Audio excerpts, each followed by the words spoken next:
Assalamualaikum warahmatullahi wabarakatuh.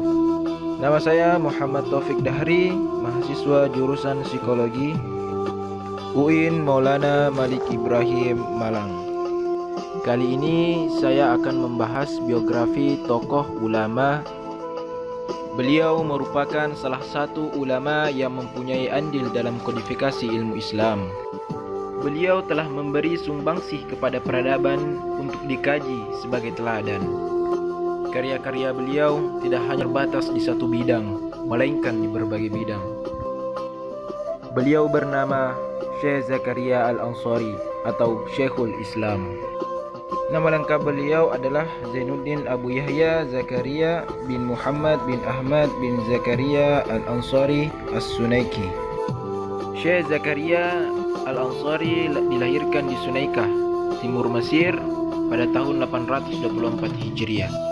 Ayah beliau bernama Muhammad bin Ahmad bin Zakaria Al-Ansari. Ini dilihat dari nasab Syekh Zakaria Al-Ansari. Belum ada info pasti tentang siapa nama ibunda beliau. Akan tetapi semenjak balita beliau telah ditinggal wafat oleh ayahnya dan tinggal berdua dengan ibunya. Kehidupan Zakaria kecil sangat berat. Di usia tersebut ayahnya wafat tanpa meninggalkan harta sedikit pun karena fakir.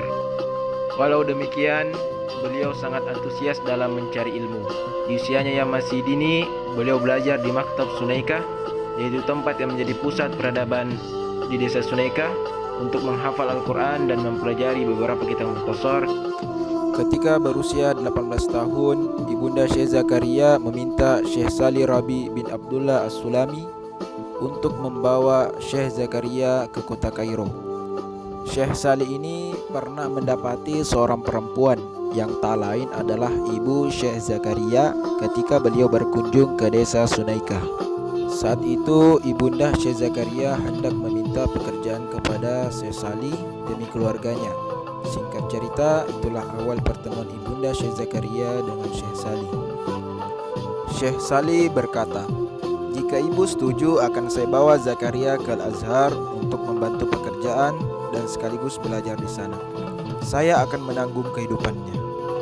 Sang ibu pun menyetujuinya demi masa depan putranya. Saat belajar di Al-Azhar dalam rentang waktu yang pendek, beliau sudah khatam Al-Quran dan menguasai beberapa kitab seperti Al-Minhaj Al-Fiyah Ibnu Malik, Al-Fiyah Al-Hadis, dan beberapa kitab lainnya.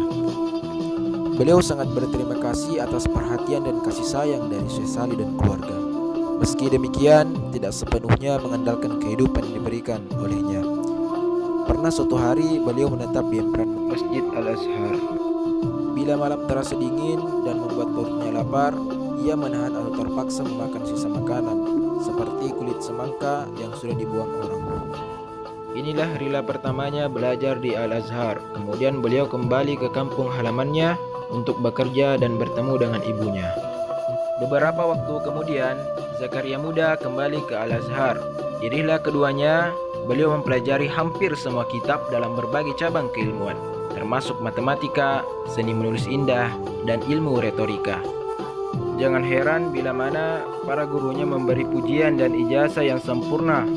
Tak kurang ada 150 ijazah yang beliau dapatkan. Al-Hafiz Al-Asqalani menuliskan kata-kata dalam ijazahnya, "Aku izinkan bagi Zakaria untuk membaca Al-Quran dengan jalur periwayatan yang ditempuhnya dan mengajarkan fikih yang telah dituliskan dan diserahkan Al-Imam Asy-Syafi'i. Kepada Allah Subhanahu wa Ta'ala, aku dan Zakaria memohon pertolongan untuk kelak dapat bersua dengannya." Para ulama lain juga memberi pujian dan izin yang sama. Inilah yang menjadi cikal bakal keulamaan beliau pada waktu berikutnya. Kemudian beliau sibuk mengajar, memimpin banyak jabatan di beberapa madrasah dan mengarang kitab. Beliau juga menjabat qadhi atau hakim dalam masa yang cukup lama, kurang lebih 20 tahun. Selama menjabat sebagai hakim, Syekh Zakaria menjalankan tugas dengan adil dan bijaksana. Beliau juga tidak segan-segan menegur pemimpin yang berperilaku tidak benar. Hingga akhirnya beliau dipecat karena mengirim surat yang mengkritik dan mengecam kebijakan-kebijakan raja yang tidak sesuai dengan tuntunan agama.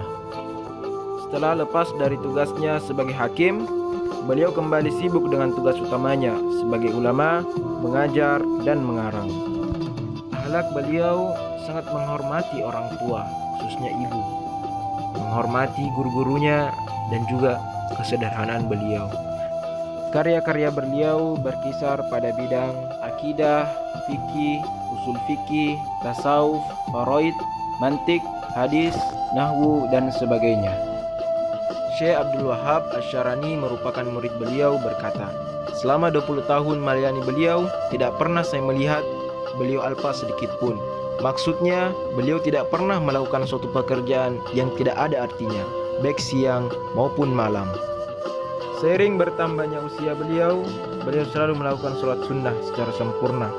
Beliau berkata, "Saya tidak ingin diri ini kembali ke pangkuan Allah Subhanahu wa Ta'ala sebagai seorang yang malas." Ini menandakan bahwa beliau adalah seorang sufi. Guru Syekh Zakaria Al-Ansari sangat banyak sekali, sehingga tidak memungkinkan untuk menyebutkan semuanya. Untuk itu, di sini akan disebutkan di antara guru-guru beliau yang masyhur saja. Di antaranya, yang pertama Al-Hafiz Ibnu Hajar Al-Asqalani, yang kedua Al-Imam Jalaluddin Al-Mahali, yang ketiga Al-Qayati, yang keempat Al-Kamal bin Al-Hamam, yang kelima Syaraf Al-Munawi. Beliau juga mempunyai murid yang sangat banyak. Di antaranya yang pertama Syihabuddin Al-Romli, yang kedua Syihabuddin Umairah Al-Barlasi, yang ketiga Nasiruddin Al-Toblawi, yang keempat Abdul Wahab Asy-Syarani, yang kelima Ibnu Hajar Al-Haytami.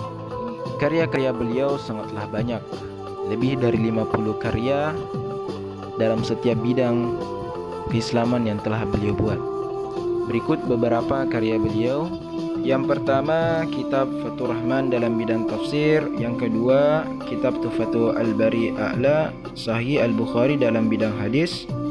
Yang ketiga, kitab Tangki Tahrir Al-Lubab dalam bidang fikih. Yang keempat, kitab Lab Al-Usul dalam bidang usul fikih.